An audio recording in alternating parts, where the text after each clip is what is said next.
Boa noite a todos. Nós vamos estudar hoje o terceiro tópico da nossa matéria Evangelismo e Missões.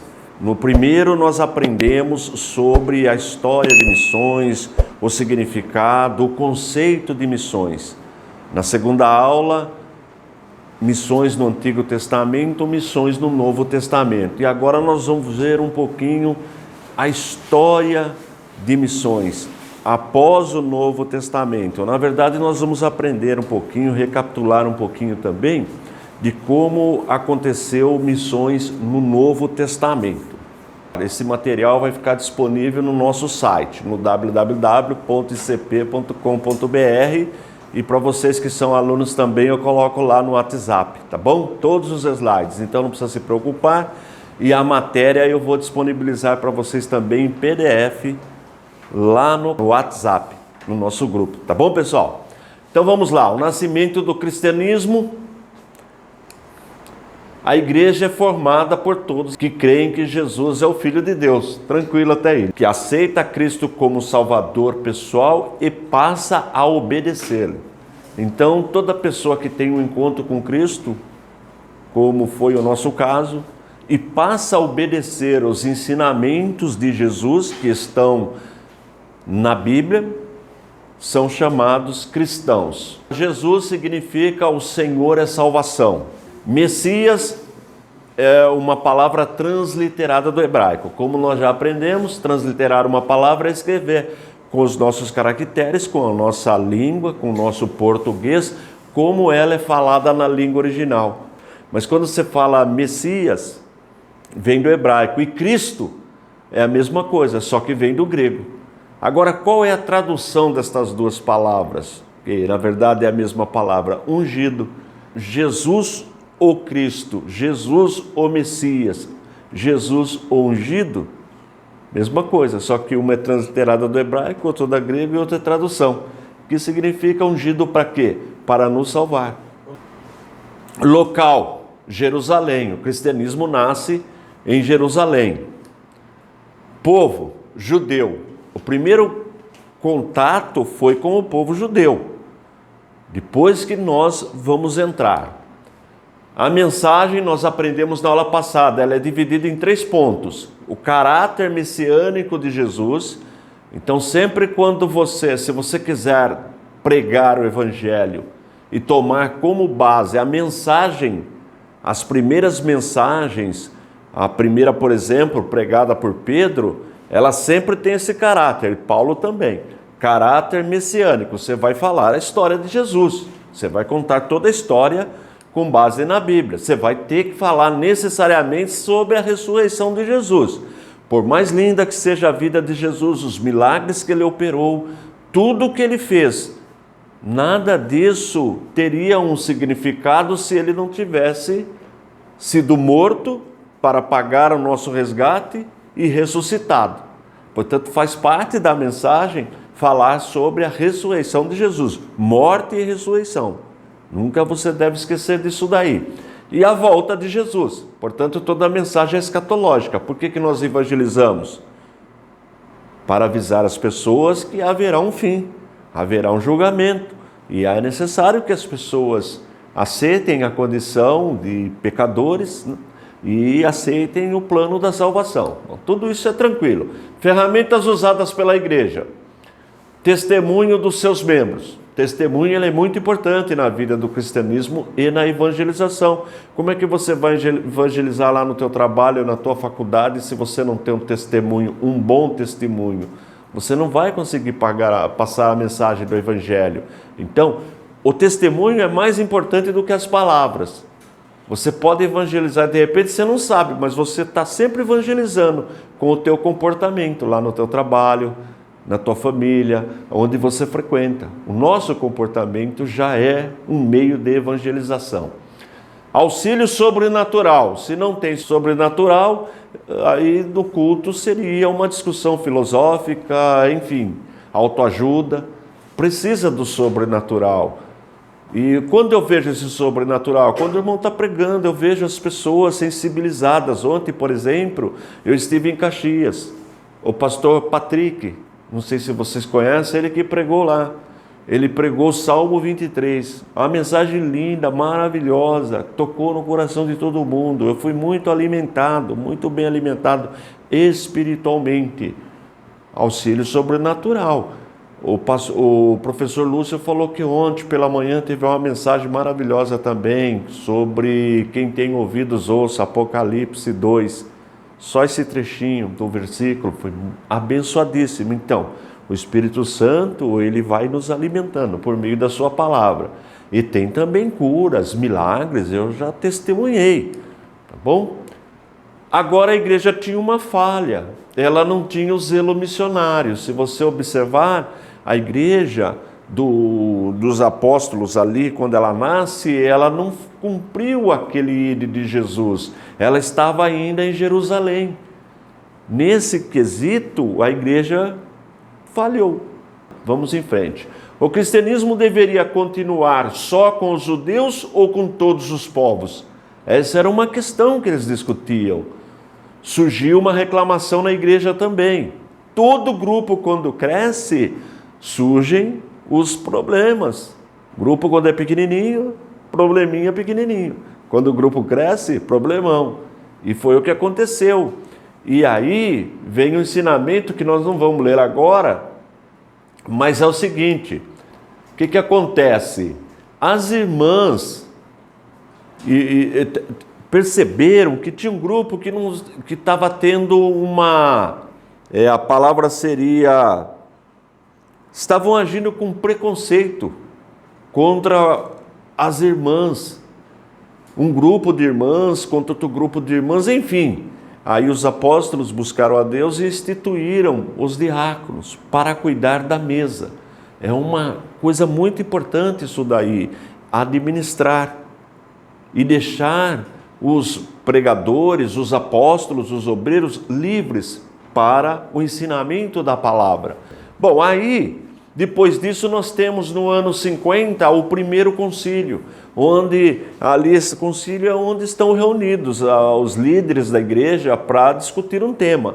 E nesse primeiro concílio de Jerusalém é que a igreja discute como nós seríamos tratados, porque os gentios estavam tendo encontro também com Cristo. Pedro já tinha tido aquela revelação, Paulo já havia se convertido, já estava ganhando gentios para Jesus. E agora, será que o gentio deve obedecer o judaísmo, as práticas, guardar sábado, a circuncisão, porque são pactos eternos que Deus fez com o povo judeu? Circuncisão, guarda de sábado, não comer carne de porco e um monte de coisas da lei. Deveriam passar isso para nós também ou não?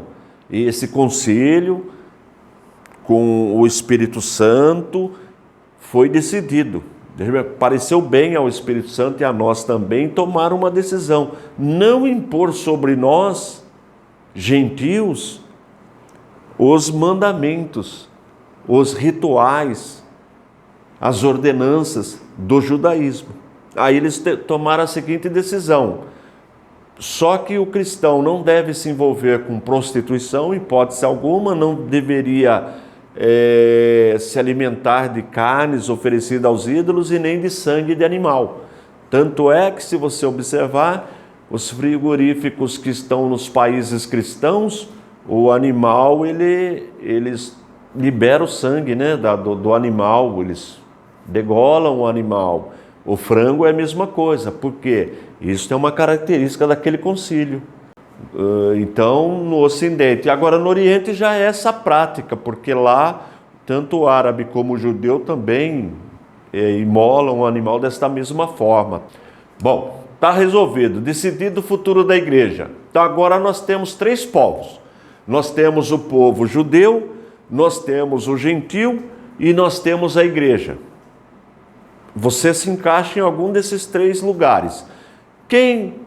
Todo aquele que não era judeu era gentio, pagão, não conhecia o Deus verdadeiro. Judeu, gentio, só que agora o gentio está aceitando Jesus. Então aí nasce a igreja. Por isso que nós temos 3 povos. E até hoje você está enquadrado numa destas 3 condições. Ou você é cristão, ou você é gentil no sentido de que não conhece Jesus ainda, ou você é judeu. E aí tem que tomar muito cuidado, porque tem algumas igrejas que começam a adotar costumes judaizantes. Já viu? Tem igreja que não entendeu nada, quer voltar no difícil de entender o que eles querem, aonde eles querem chegar. Bom, a igreja entre os gentios, eu já falei que vos abstenhais das coisas sacrificadas aos ídolos e do sangue, da carne sufocada, da fornicação, das quais coisas bem fazeis se vos guardardes. Atos 15, 29. Isso aconteceu mais ou menos no ano 50. Jesus morreu e ressuscitou no ano 33 do seu nascimento, 33, que o calendário é cristão. 33 para 50 dá quanto? 17, não é isso?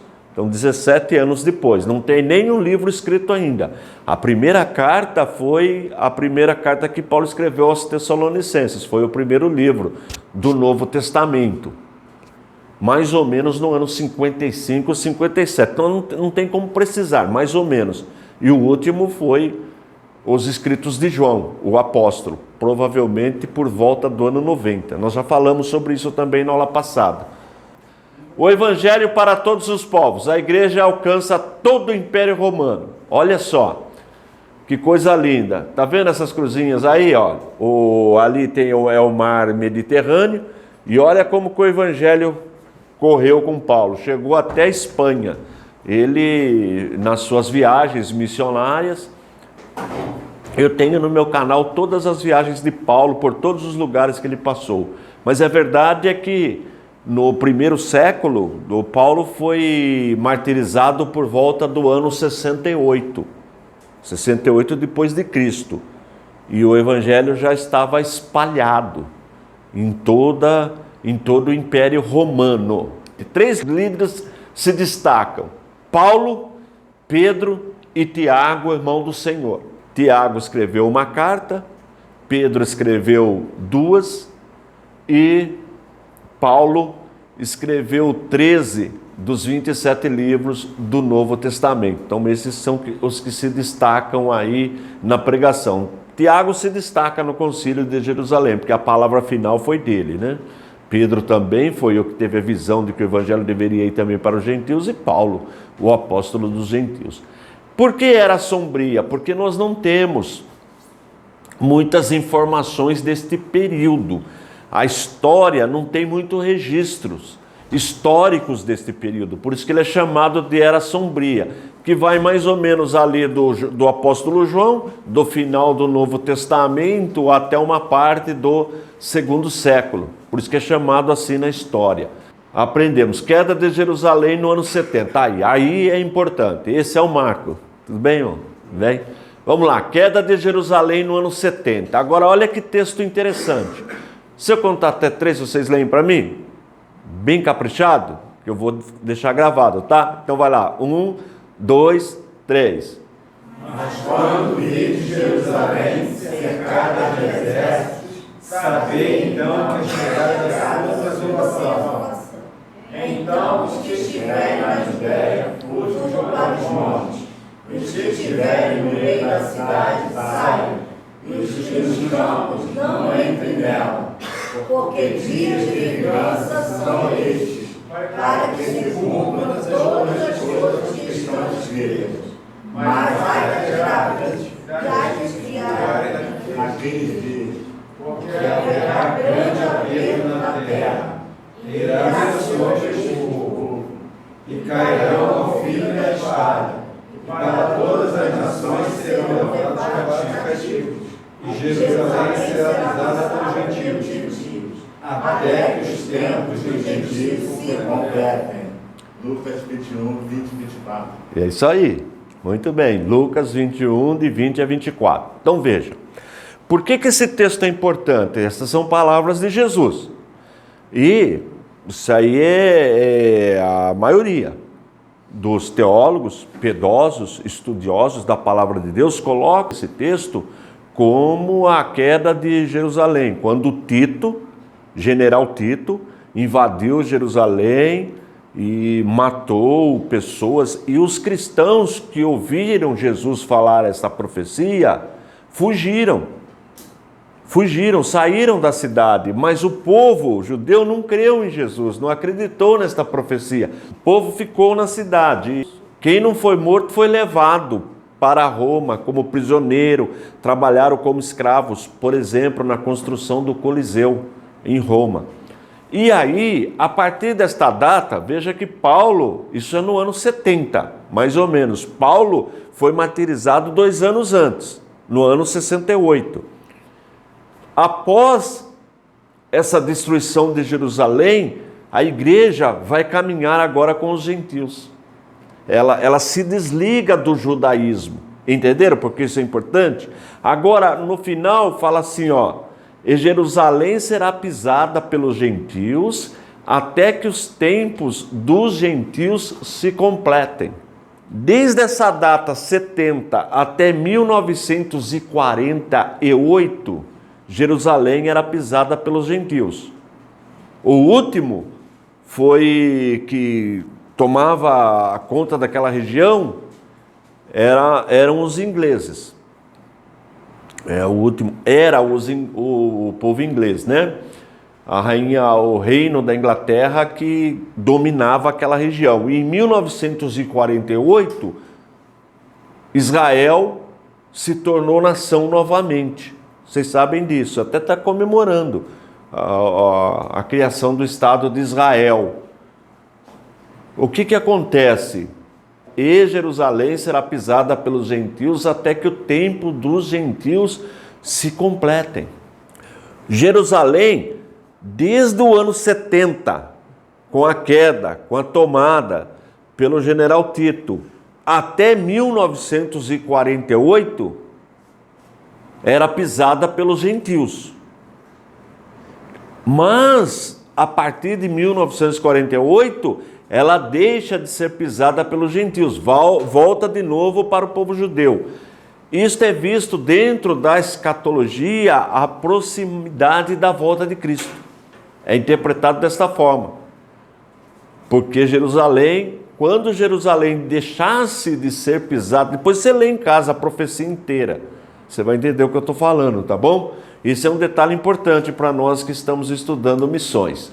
Perseguição ao imperador Domiciano, anos 90. Nós já falamos que no ano 90 é o ano de João, o apóstolo, que foi o último que foi desterrado, foi enviado, exilado para a ilha de Patmos. Depois ele volta e escreve Apocalipse. Agora, por que os cristãos eram perseguidos? Vocês têm ideia? Bora lá. Primeiro, 2 ordenanças, batismo e ceia do Senhor. Então, todo cristão tem essas 2 ordenanças, o batismo e a ceia do Senhor. Não são sacramentos, sacramento é para o catolicismo. O dia do Senhor começa a ser observado, isso é também interessante. Por que nós cultuamos Jesus normalmente no domingo? Porque ele ressuscitou no primeiro dia da semana, que é o domingo. Por isso que nós chamamos, aliás, domingo é uma palavra que vem do latim, que significa isso, dia do Senhor. Por isso que nós cultuamos. Nós não adoramos o domingo, nós cultuamos normalmente nos países cristãos no domingo. Mas você pode cultuar o Senhor, deve cultuar o Senhor todos os dias. Mas por tradição, nós temos, por tradição, cultuar no domingo. Destaque, perseguição ao cristianismo pelos imperadores romanos. Aí tem um detalhe interessante. Quando o imperador romano, ele não se preocupava com as leis, era um imperador que não estava nem aí, ele não perseguia os cristãos. Quando ele era preocupado com a lei, com o governo, aí ele perseguia os cristãos. Vou dar um exemplo para vocês. Camelô. Não tem prefeito que o camelô fala que é perseguido pelo prefeito? Mas o prefeito, quando pega e recolhe o material de um camelô que não tem licença, o prefeito está certo ou está errado? Está abrindo um depósito, É. uma coisa que ele comprou. Então. Ele pagou imposto, É. ele pediu uma nota. Mas é o que entendo o que eu estou dizendo. Se o prefeito agir de maneira severa como a lei pede, ele tem que recolher a mercadoria. Aí o povo vai gostar dele? Não. Não. E se ele deixar para lá? Aí vai ficar tudo num caos. Não vai encher, não vai virar um caos? O que eu quero dizer para vocês é o seguinte: quando o imperador mandava prender o cristão, ele estava cumprindo a lei. Porque para o Império Romano, César era Deus, era Senhor. César que devia ser adorado. Você podia ter a religião que você quisesse, mas desde que você tivesse o imperador como divindade. Você podia ter quantas religiões você quisesse, mas o imperador era o central, porque ele é que dava estabilidade para o povo, que dava a condição de vida melhor para o povo, dentro do Império Romano. E o cristianismo não fazia isso. O cristianismo não podia fazer isso, só pode adorar Jesus. Jesus é o Senhor. O irmão entendeu agora? Criava um problema para o Estado. Então, quando o imperador queria pôr ordem no Estado, perseguia os crentes. Porque os crentes estavam desobedecendo o Estado. Você está entendendo a lógica deles? Os imperadores que eram mais cumpridores de lei, perseguiam mais o crente. Quando o imperador não dava muito nem fazia vista grossa. Olha lá, o cristianismo rejeitava qualquer tipo de adoração. E aí, a adoração do imperador era considerada como prova de lealdade. Então vamos dizer, pegavam uma família lá, alguém entregava a sua família. Aí levavam você para a delegacia, a hipótese da época. Falava assim: escuta, vocês vim falar que vocês estão seguindo Jesus aí, mas vocês têm lealdade ao imperador? Vocês cultuam o imperador? Se você falar sim, claro, pode ir embora. Agora, se você falar assim, não, estava preso, podia até ser martirizado, jogado para os leões, entendeu? Dependia do que você falasse. Muitos negavam fazer o quê? Porque não é fácil o seu filho ali, naquela situação. Vamos lá. As reuniões secretas dos cristãos despertavam suspeitas. O que acontece? A ceia.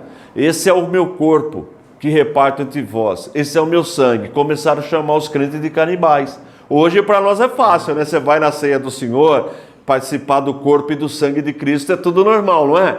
Mas naquela época lá, os caras estão se reunindo à noite aí para praticar canibalismo. Você sabe que o povo fala muito. Não tinha o que nós temos hoje. E aí entregava. Era um problema. O cristianismo considerava todos os homens iguais. Isso aí era um problema para a pirâmide social da época também. Como é que o escravo pode estar junto? Tinha lugar que o escravo, muitos deles sabiam ler. E o dono não sabia. Mas ele sabia. E aí o que acontece? O escravo que dirigia o culto. Como é que pode o escravo dirigir um culto? Não tem sentido na cabeça, na pirâmide social deles. Para nós hoje é normal, né? Na igreja tem todo mundo de todo tipo, de todo grupo, de toda classe social. Para nós é normal. Mas para eles não podia, porque o escravo era comprado. Como é que você compra uma pessoa e essa pessoa vai estar ensinando você, dando ordem, dirigindo? Está entendendo a lógica? Trazia um problema. Os interesses econômicos. O que acontece? Eles viviam de vender imagem de escultura, de tudo quanto é Deus. E de repente o cristão não aceita a idolatria. Aí o camarada está chegando com a carroça dele lá, cheio de deuses, de imagens de deuses, estátuas de deuses. Aí chega na aldeia lá, arma a lojinha dele lá, olha lá o estilo camelô, a banca dele, ninguém compra nada. Mas por que ninguém dessa aldeia quer comprar? Não pode, é idolatria, agora nós estamos servindo a Jesus. Olha o prejuízo econômico. Vão reclamar no Estado, ó, tem um povo aí que... Está entendendo o prejuízo econômico? Bom, aí, o que acontece? Constantino. No ano 312, havia uma disputa para ver quem seria o imperador do império. E Constantino, 312. E Constantino armou o exército dele contra outro general. Quem ganha, assume o império. E à noite ele teve uma visão. Ele viu uma cruz e escrito no céu: com esse sinal vencerás. Pelo menos é o que a história conta. Aí ele mandou pintar a cruz no escudo de todos os soldados, foi para a guerra e venceu. Então venceu em nome da cruz de Cristo. E aí no ano 313, ele faz um documento chamado Edito de Constantino, onde ele libera o cristianismo. Agora o cristianismo deixa de ser proibido. Você pode ser cristão. Olha que lei legal. Bom, né? Vamos lá. Bons resultados para a igreja. Primeiro, fim da perseguição. Não tem mais perseguição contra crente. Gente, eu estou falando tudo isso para vocês entenderem a evangelização. Nós vamos chegar na nossa situação. Vamos lá. Igrejas restauradas. Todos aqueles templos que, quando o governo não estava nem aí, o povo construía templo. Quando entrava um governo perseguidor, confiscava tudo. Não é assim? É a mesma coisa hoje. Por exemplo, não tem um monte de igreja que não está... O templo não está fora das leis do município? Você acha que todo templo que nós, evangélicos, estamos abrindo por aí, todos eles seguem as normas sanitárias, a questão de combate a incêndio, a questão de saída de emergência? Você acha, gente? Você acha que se a prefeitura resolver fazer uma fiscalização para valer, todas serão aprovadas? Não, né? Aqui vai, aqui pode fazer o que quiser. Não, aqui vai, claro. Mas são todas assim? Não são. Mas aí o que vai acontecer com esse líder? Ele faz isso? Por que ele não faz isso? Chega na hora do voto, vão votar nele? Mas nós estamos numa democracia. Lá não era democracia. Está entendendo? Então, olha, restaurou tudo. Devolve tudo para os crentes agora, que agora liberou geral. Segundo, fim dos sacrifícios pagãos. Não tem mais sacrifício pagão. Sacrifício de matar animal, tem até sacrifício humano. Não tem mais. Agora aboliu. Acabou o sacrifício pagão. Olha que bênção. Dedicação de templos pagãos ao culto cristão. Tudo quanto é templo pagão agora vai ser cristão. Vira igreja. Olha que maravilha, irmãos. Isso no ano 313.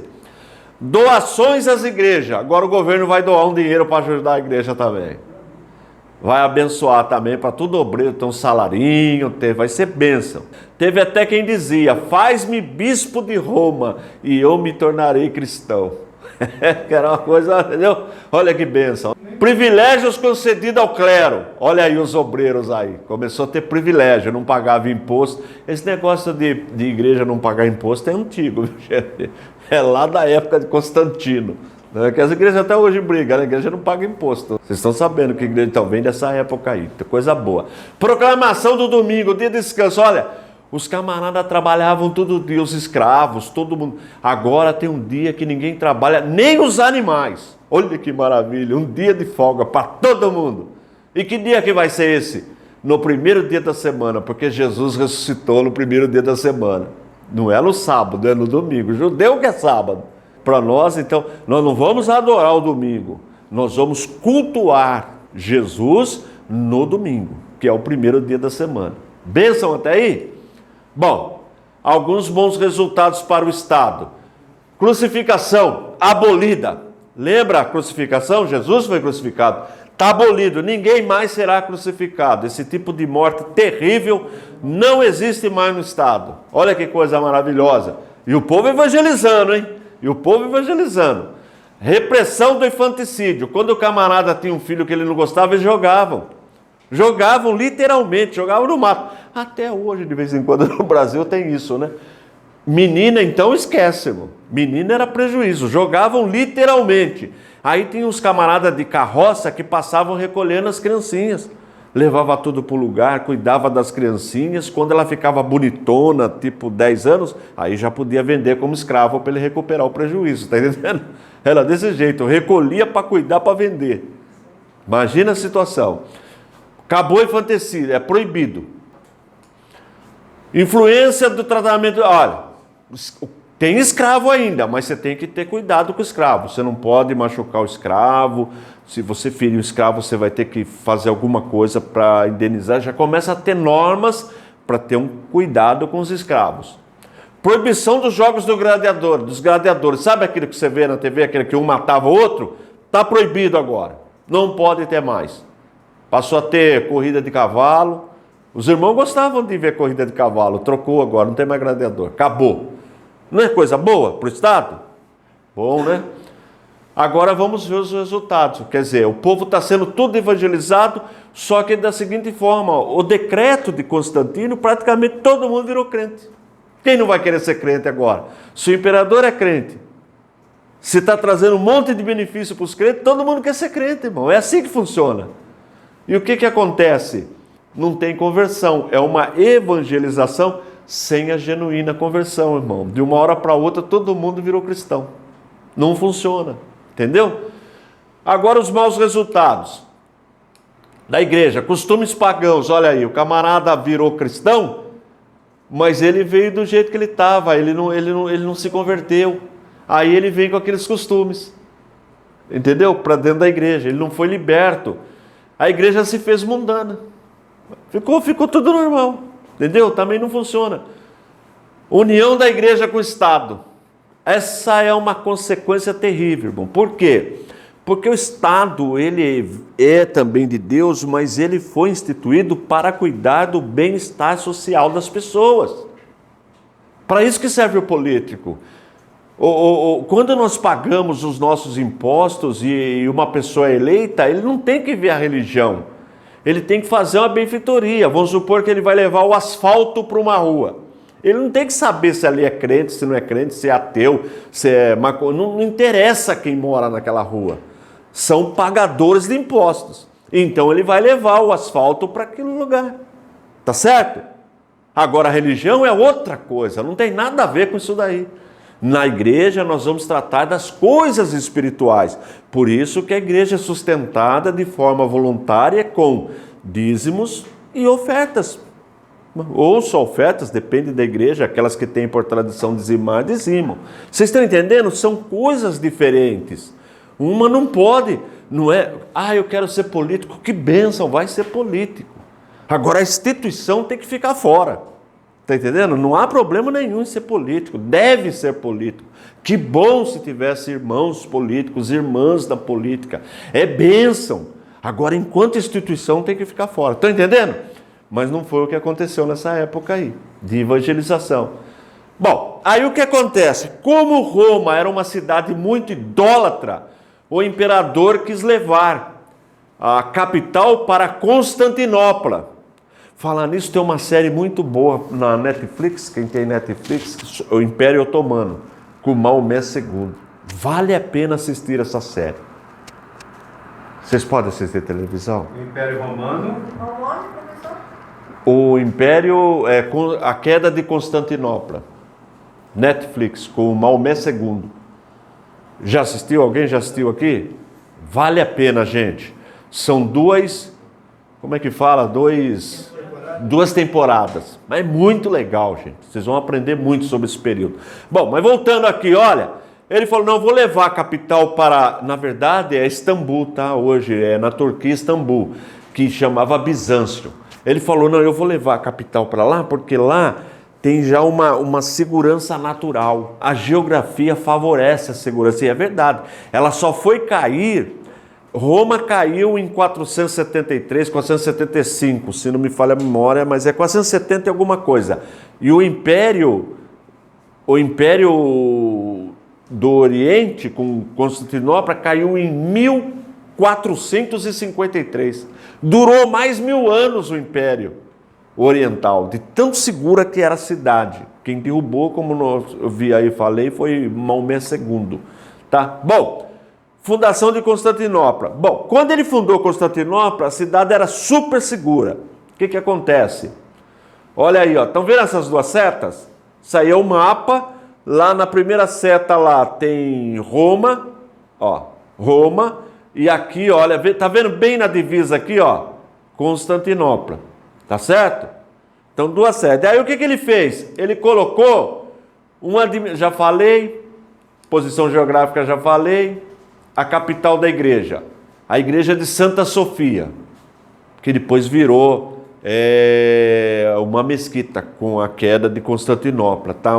Mais belas construções, tem muito material na internet. Santa Sofia, Sagrada Sabedoria. Bom, tá aí ó, a foto dela aí. Essa que caiu lá com a queda, quando o Maomé II. Tudo isso você vai ver nessa série aí, que está na Netflix, vale a pena. Bom, vamos lá. O que acontece? Foi dividido o império. Então Constantino colocou um administrador em Roma. Então agora nós temos não tem prefeitura no Rio de Janeiro, não tem? Campo Grande não tem uma subprefeitura? Deve ter, não tem? Eu não sei, tem, né? Tem, são subprefeituras, né? Então, para ajudar a administrar, mais ou menos. Então ele colocou lá um para tomar conta lá em Roma e ele foi embora para Constantinopla. Tá certo? Que era mais seguro, tinha menos idolatria, uma cidade construída já cristã. Olha que maravilha, irmãos, né? O que acontece? Divisão do império. O império foi dividido no ano 395. Aí foi dividido mesmo. Olha lá. Império Ocidental e Império Oriental. Olha só a igreja. Nós temos agora o Ocidente falando latim e o Oriente falando grego. Olha que interessante. Então nós temos dois grupos aí. O que acontece? O Império Grego tem um imperador lá em Constantinopla, não tem? Império Grego. Ora, se o imperador estava lá, eles não tinham muita preocupação com a evangelização, porque tinha todo um cuidado do Estado. Então ficavam só estudando teologia. Olha que legal. Por isso que a teologia oriental, grega, ela é muito profunda, tá? A teologia deles. Porque eles tinham tempo de estudar, porque tinha segurança do imperador. O imperador estava lá. Agora, do lado ocidental da igreja, não tinha muita segurança. Era mais plano, não oferecia uma condição geográfica de segurança para a cidade de Roma. E Roma tinha ainda muita idolatria da época do paganismo. E como Roma ficava ali no Mediterrâneo, era muito fértil. Eles produziam muitos alimentos. E os bárbaros, quando tinha escassez de alimento, atacavam Roma, invadiam Roma para pegar alimento. Então, qual era a alternativa? Converter os bárbaros. Vamos evangelizar os bárbaros. E não era igual hoje, quando o líder aceitava Jesus, virava cristão, todo mundo virava crente. Não é igual hoje, irmão. Hoje que a gente é separado, né? Não, o prefeito aceitou Jesus, todo mundo vira crente? Não é assim que funciona. Mas na época era assim, o chefe tribal era evangelizado, fazia um acordo, ó, vocês vão virar tudo da nossa religião. Então assinava um documento, agora todo mundo é da religião do cristão. E foi assim que eles foram aumentando. Por isso que hoje nós temos no mundo ocidental 1,5 bilhão de cristãos católicos. E no mundo oriental, a igreja ortodoxa, só 300 milhões. Olha que diferença. Porque eles não evangelizaram do lado de lá. Porque não havia necessidade, porque tinha a proteção do Estado. Está vendo como a proteção do Estado ela traz problema até para a evangelização? Porque se você tem um governo cristão que está na igreja, imagina nós aqui evangélicos, o que aconteceu no Brasil, você fica mais tranquilo. Não, para quê? Agora todo mundo é crente, está todo mundo, glória a Deus, aleluia, os irmãos estão uma bênção, estão no poder, os crentes. Cai a evangelização, irmãos. Agora a gente tem que evangelizar mais. Você entende? A luta, na luta você tem que trabalhar. E é o certo. Quando o governo é da religião do grupo, o grupo tende a ficar mais sossegado, mais tranquilo, porque é favorecido em tudo. Consegue? Por que eu estou fazendo essa recapitulação histórica? Você consegue comparar as coisas? Para a gente não discutir essas questões, mas você consegue entender mais ou menos como é que funciona a mente humana?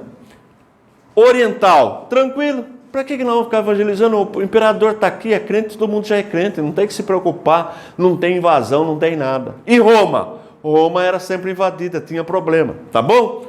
Vamos lá. Ele era tolerante. Depois que ele morreu, o Constantino morreu, os seus sucessores não eram como ele, porque o Constantino, ele não obrigou você a deixar de ser pagão. Ele liberou o cristianismo. Mas se você quisesse continuar sendo pagão, tudo bem. Já os outros não. Aí fez um documento, olha, agora é o seguinte, se for pagão vai morrer, inverteu. Não era o crente que morria? Agora quem é de outra religião que vai morrer. Teve até mártires pagãos, pessoal, não, eu não abro mão da minha deusa. Jogava o cara pro leão do mesmo jeito. Inverteu tudo. Consegue entender, gente? Que não tem nada a ver com o cristianismo. Não tem nada a ver.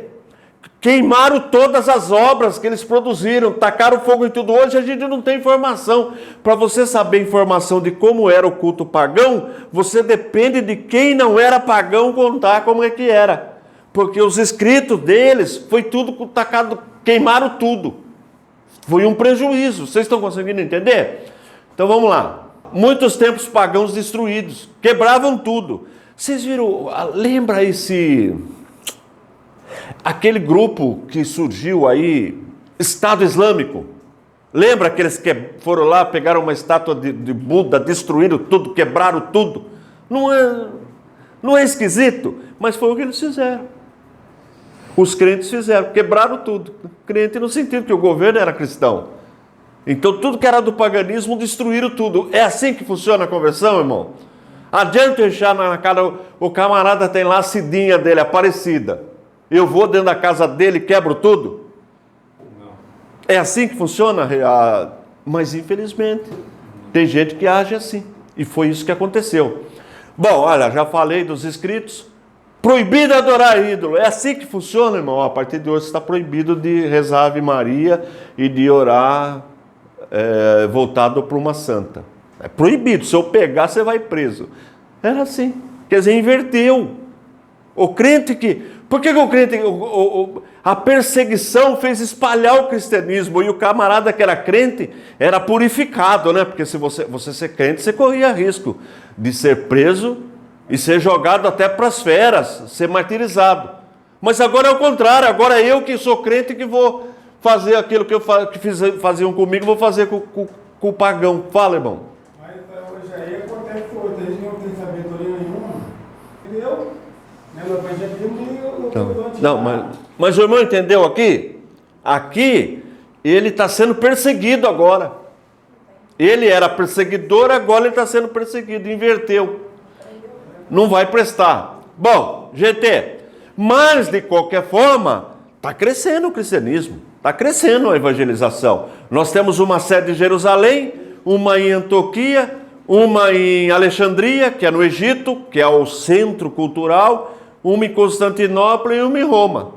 Bom, já que todo mundo é cristão, surgem os centros acadêmicos, estudar e buscar, mas aí junto com isso daí também vem as heresias, porque não é todo mundo que concorda com tudo.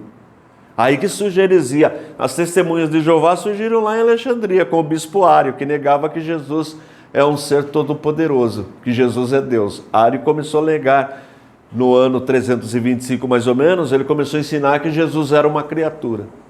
Mas com base na Bíblia. Ele pegou Provérbios 8 e 22, tem Bíblia aí que está escrito que a sabedoria foi criada. Depende da versão.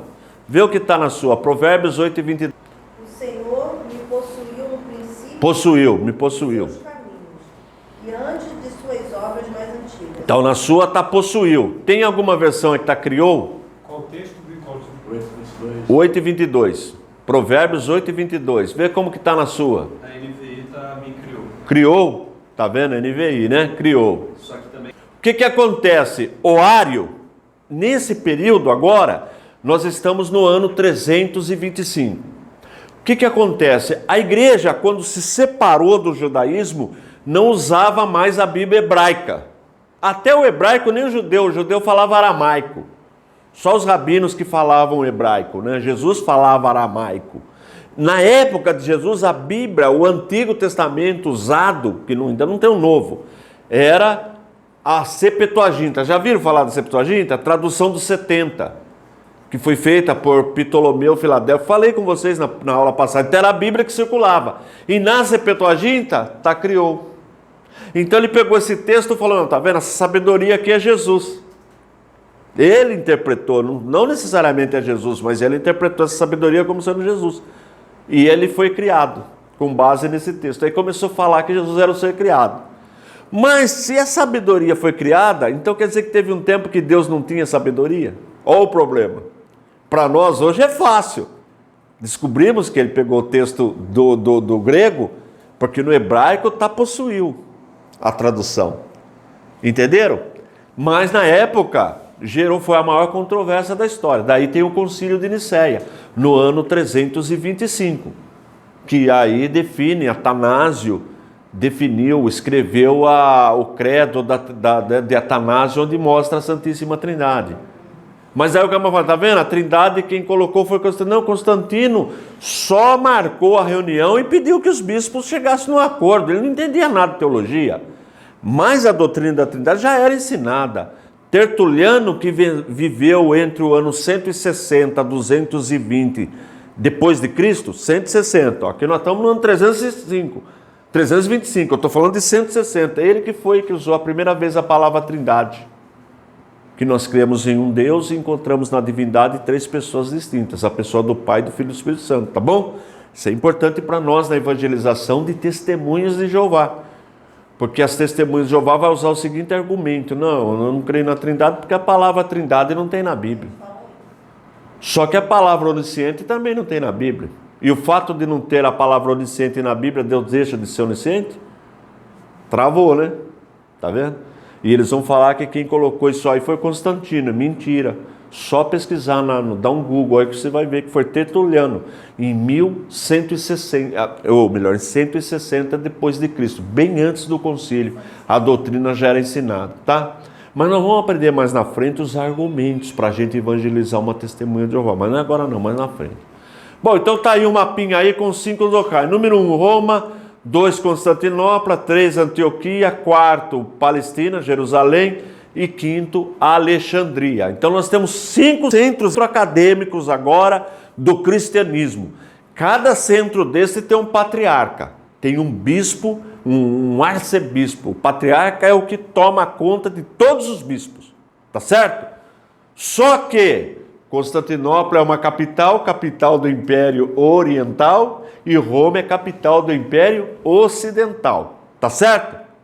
Então nós temos 5 patriarcas, mas os 2 mais importantes, o que está em Constantinopla, que está lá junto com o imperador, e o que está em Roma, que foi dividido, né, o império em 2 partes. Tudo bem? Bom, eu já falei da doutrina da Trindade, já falei do bispoário, o apolinário, deixa isso aí. O apolinário é ao contrário das testemunhas de Jeová. Depois nós vamos aprender um pouquinho sobre isso daí. E o Pelágio, ele ensinava que nós não herdamos o pecado de Adão. Ele ensinava isso aí, que dá para você não pecar. Você consegue ser um homem ou uma mulher que não peca. Ele ensinava isso aí. Não, mas ele era um homem piedoso. Nós vamos aprender isso daí mais para frente, tá?